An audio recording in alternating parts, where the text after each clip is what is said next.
दोस्तों आज की इस वीडियो में हम सीखेंगे आर्टिकल राइटिंग करने का बेहतरीन तरीका। जी हाँ दोस्तों, बहुत सारे स्टूडेंट्स हैं जो 10th या 12th क्लास में अपने फाइनली बोर्ड की तैयारी कर रहे हैं, लेकिन वो बोर्ड के अंदर पेपर में लिखकर तो बहुत कुछ आते हैं, लेकिन जब फाइनली रिजल्ट आते हैं तो वो कहते हैं मार्क्स कहाँ चले गए। और इसका सिंपल सा रीज़न यही होता है कि उनके पास स्ट्रैटेजी नहीं होती कि एक आर्टिकल को लिखने के लिए क्या स्ट्रैटेजी फॉलो करनी चाहिए। तो इस वीडियो के अंदर मैं आपको बताऊंगा कि आपको मार्किंग स्कीम समझ में आनी चाहिए, यानी कि आपको आर्टिकल राइटिंग करते समय आपको पता होना चाहिए कि कौन सा कंटेंट कितने मार्क्स का है, पहली चीज़। दूसरा, उसका पूरा स्ट्रक्चर यानी कि उसका पूरा फॉर्मेट आपको पता होना चाहिए। और तीसरा, मैं इस वीडियो के एंड में आपको करके भी दिखाऊंगा कि आर्टिकल को लिखते कैसे हैं। तो चलिए दोस्तों, वीडियो को शुरू करते हैं। आई होप वीडियो आपको बहुत पसंद आएगा। वीडियो को पूरा एंड तक देखना अगर आप चाहते हैं कि 10 मार्क्स आपको पूरे के पूरे आपके एग्जाम में मिल जाए, राइट। तो मार्किंग स्कीम के बारे में सबसे पहले हम बात करेंगे। यहाँ पर देखिए, सबसे पहले आपको देखना होता है टाइटल, यानी कि जब आपको क्वेश्चन पेपर में आर्टिकल दे रखा होता है तो उसके क्वेश्चन में आपको कहीं ना कहीं उसको पढ़ने के बाद टाइटल सूझ जाता है या फिर उसमें दे रखा होगा। अगर नहीं दे रखा तो आप आइडिया लगा सकते हैं। टाइटल आपको ध्यान रखना है कि वो 3 से 4 शब्दों से ज़्यादा नहीं होना चाहिए, यानी कि बहुत बड़ा टाइटल नहीं होना चाहिए। हद से हद होगा तो 5 वर्ड्स का होगा, इससे ज़्यादा आप उस टाइटल को नहीं बनाएंगे, राइट। टाइटल जो होता है 1 मार्क का होता है, यानी कि आपको 1 मार्क्स इसके मिलते हैं। साथ में टाइटल को जब आप लिखते हैं तो उसके नीचे आपको राइटर का नाम भी लिखना होता है, यानी कि जो आर्टिकल लिख रहा है उसका नाम वहां पर आएगा। कैसे आएगा, वीडियो को आगे देखते जाइए, आप सब समझ जाएंगे। आगे चलते हैं कंटेंट। अब जब आप टाइटल लिख लेते हैं, राइटर का नाम लिख देते हैं, तो फिर आता है कंटेंट की बारी। कंटेंट बहुत ही मेजर रोल प्ले करता है। कंटेंट 4 मार्क्स का होता है, ध्यान रखिएगा।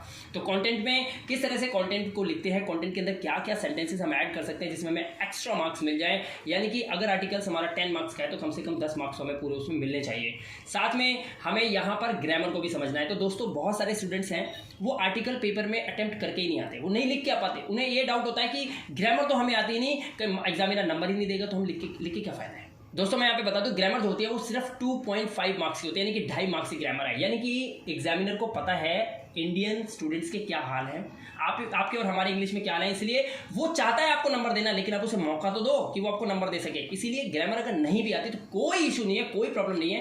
कंटेंट पे ध्यान दीजिए, टाइटल राइटर का नाम लिखिए, कंटेंट पे ध्यान दीजिए और टाइटल बढ़िया सा दीजिए। और साथ में आपको बिल्कुल लास्ट में अपने वर्किंग स्टाइल पे ध्यान देना है। अगर आप ये चीज़ें ध्यान करते हैं, ग्रामर नहीं भी आती कोई बात नहीं है, लेकिन बाकी के कंटेंट्स पे ध्यान देते हैं तो गारंटीड आप बहुत अच्छे मार्क्स ला सकते हैं। वर्किंग स्टाइल कितने मार्क्स का होता है, 2.5 मार्क्स का, ये भी होता है 2.5 मार्क्स का होता है। अब यहाँ पर आपको ध्यान क्या रखना है, बहुत सारे स्टूडेंट्स लिखते रहते हैं लेकिन फाइनली उनको नंबर नहीं मिल पाते। यहाँ पर आपको ध्यान रखना है कि hard work need smart work, यानी कि हार्ड वर्क तो करना ही करना है, साथ में आपको स्मार्ट वर्क पे भी ध्यान देना है। आप स्मार्ट वर्क कैसे करते हैं आगे मैं आपको बताऊंगा। सबसे पहले आप देखिए, वर्किंग स्टाइल जब आप करते हैं, लिखने का जो तरीका होता है उसमें आपको क्या ध्यान देना है। जिस भी टॉपिक पे आप लिख रहे हैं वो उसकी कोई फिगर होनी चाहिए, उसका स्टेटमेंट होना चाहिए कोई ना कोई, या फिर कोई फैक्ट्स पे वो आधारित हो, यानी कि उसका कोई फैक्ट्स हो उसमें, राइट। या फिर कोई नंबर हो, सर्वे हो, कोई रिपोर्ट हो उस पर, यानी कि कोई रियलिटी पे आप लिख रहे हो, मतलब उसके कुछ आधार होना चाहिए जो आप लिख रहे हैं आर्टिकल के अंदर, और यही एग्जामिनर चेक करता है,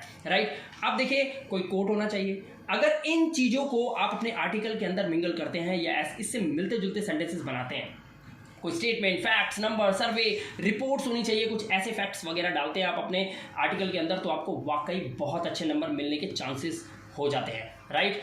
चलते हैं पॉइंट नंबर 2 पे। यहाँ पर अब हम देखेंगे कि how to write an article. तो यहाँ पर देखिए आप, let's learn how to write. अब यहाँ पर देखना है हमें लिखना कैसे है, तो इसके लिए फॉर्मेट को समझना होगा, राइट। अगर आप फॉर्मेट को समझ गए तो आधे से ज़्यादा मार्क्स तो आपको वैसे ही मिल जाएंगे। साथ ही वीडियो के एंड में मैं आपको करके भी दिखाऊंगा। तो सबसे पहले देखिए, यहाँ पर हेडिंग और टाइटल आपका यहाँ पर आएगा। हेडिंग और टाइटल कोई भी आप देंगे, उसके बाद आपको लिखना है उस व्यक्ति का नाम, यानी कि अगर आप पेपर में कर रहे हैं तो आपको अपना नाम लिखना है। ध्यान रखिएगा, अपना नाम मत लिखना। क्वेश्चन पेपर के अंदर नाम दे रखा होगा, जो नाम दिया होगा आपको वही नाम लिख कर आना है, राइट। दिखाऊंगा मैं आपको एग्जाम्पल के साथ। यहाँ पर आपको बॉडी ऑफ द आर्टिकल लिखना होता है। उसके बाद बॉडी ऑफ द आर्टिकल के अंदर आपको इंट्रोडक्शन से शुरुआत करनी है। कैसे करनी है अभी देखेंगे एग्जाम्पल के साथ। इंट्रोडक्शन में क्या, अब ये वर्ड क्या है यहाँ पर, ये बहुत इंपॉर्टेंट है। अगर ये समझ में आ गया तो पूरा कंटेंट सुधर जाएगा, 4 नंबर पूरे के पूरे आ जाएंगे। और बच्चे यहीं पे ही गलती करते हैं इंट्रोडक्शन के अंदर। ध्यान रखना, आपका एग्जामिनर शुरू की 4 लाइनें और लास्ट की 4 लाइनों पे बहुत ज़्यादा फोकस करता है। वो शुरू की 4 लाइनों से डिसाइड कर लेता है कि इस बच्चे को कितने मार्क्स देने हैं, और जब वो आपके आर्टिकल को चेक करता है कि इसमें इसने इतना अच्छा लिखा हुआ है, तो बाकी के पेपर्स यानी कि पूरे पेपर में जितने भी क्वेश्चंस आपने अटेंड किए हुए ना, इससे हटकर भी वो वहाँ भी वो पॉजिटिव हो जाता है और वो आपको ज़्यादा से ज़्यादा नंबर देने की कोशिश करता है। तो इसलिए प्लीज़ आप जब भी आर्टिकल लिखें तो बहुत सोच समझ के, क्योंकि इसमें बहुत ज़्यादा टाइम चाहिए होता है सोचने के लिए, कोशिश कीजिए पेपर के सबसे लास्ट में आर्टिकल को करें, ये मेरी राय है। आगे चलते हैं। यहाँ पर आपको वर्ड में यानी कि कोट यूज़ करना है, कोटेशन यूज़ करनी है। कोटेशन यूज़ करेंगे इंट्रोडक्शन के अंदर, ज़बरदस्त इंप्रेशन पड़ेगा एग्जामिनर के ऊपर। कैसे, एग्जाम्पल में दिखाऊंगा। अब देखिए यहाँ पर ध्यान रखिएगा, कोई भी आर्टिकल हो किसी भी टॉपिक पे हो, उसके कुछ कॉजेज या इफेक्ट्स होंगे या उसके कुछ एडवांटेजेस या डिसएडवांटेजेस होंगे, ये आपको ध्यान रखना है और ये बहुत ही ज़्यादा इंपॉर्टेंट है। फाइनली जब आप सब कुछ लिख लेते हैं, लास्ट में आपको कंक्लूजन देना होता है। कंक्लूजन कुछ रेमेडियल हो सकता है, रेमेडियल दे सकते हैं। रेमेडियल मतलब होता है जैसे मान लीजिए आपने किसी टॉपिक पे लिखा तो उसके कुछ सुधार कैसे कर सकते हैं, उसके अंदर चिकित्सा संबंधी कुछ ऐसा बता सकते हैं। रेमेडियल वो हो सकता है आपको कुछ सजेशंस लिखने पड़ जाएं, सजेशंस अगर आप दे सकते हैं अपने, तो ये चीज़ें मिलाकर आपका आर्टिकल बनता है एकदम ज़बरदस्त परफेक्ट, राइट। तो चलते हैं आगे। ओके गाइस, तो अब फाइनली बारी आ गई है आर्टिकल को करके दिखाने की। तो अब मैं आपको आर्टिकल को करके दिखाऊंगा। यहाँ पर आपके सामने स्क्रीन पे क्वेश्चन है। क्वेश्चन क्या है, you are Ashish a student of Hansraj college. मैंने कहा था ना अपना नाम नहीं लिखना है, क्वेश्चन में नाम दे रखा होगा स्टार्टिंग के अंदर ही, वही नाम आपको अपने फाइनली आंसर शीट में लिख कर आना है। कैसे करना है दिखाएंगे अभी आपको।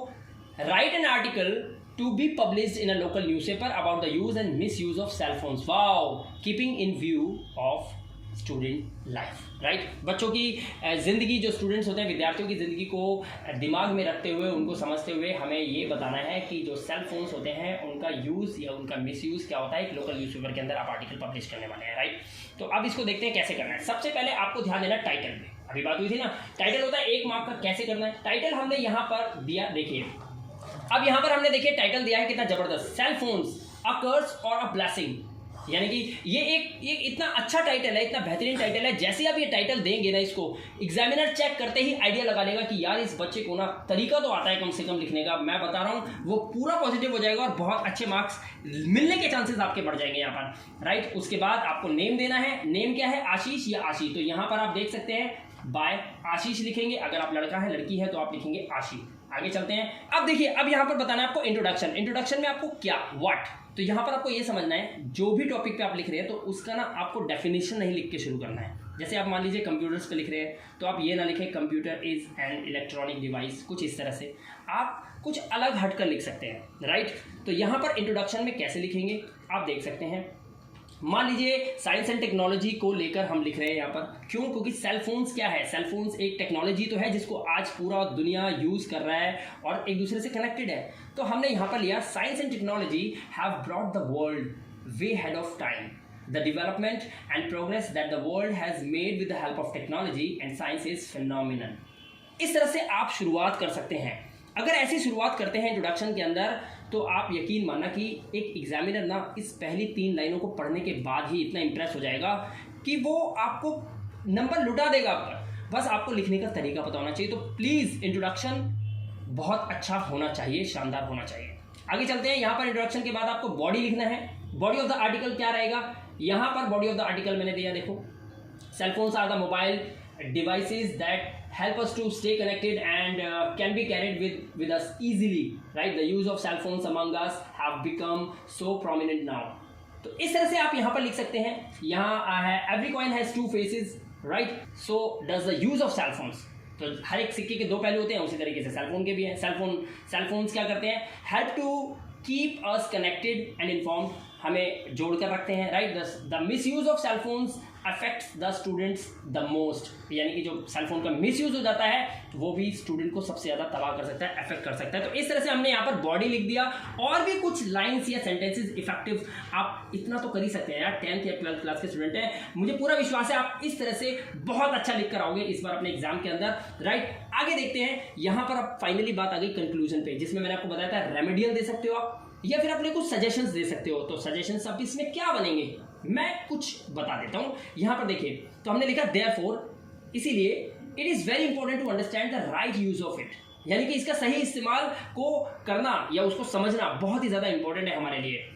एनीथिंग एक्सेसिव इज हजार्डियस, यानी कि अधिकता किसी भी चीज़ की हो जाए तो वो हानिकारक होती है। इस तरह से आप एक कंक्लूजन दे सकते हैं कि अगर हम सेल फोन का बहुत ज़्यादा यूज़ करते हैं तो वो नुकसानदायक हो सकता है।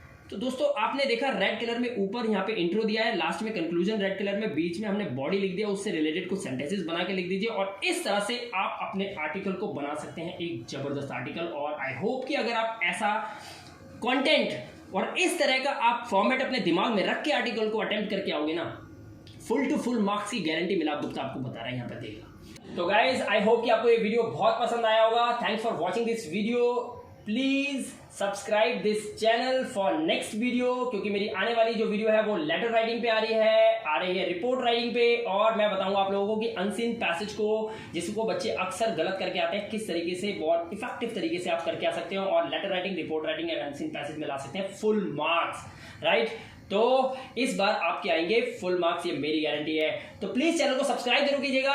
बहुत जल्द मैं अपनी ये लेटर राइटिंग, रिपोर्ट राइटिंग और अनसीन पैसेज पे इसी तरह की वीडियो बहुत जल्द लेके आने वाला हूं। मिलता हूं अगली वीडियो में, तब तक के लिए अपना ध्यान रखिए, सुरक्षित रहिए। Thank you very much, have a good day.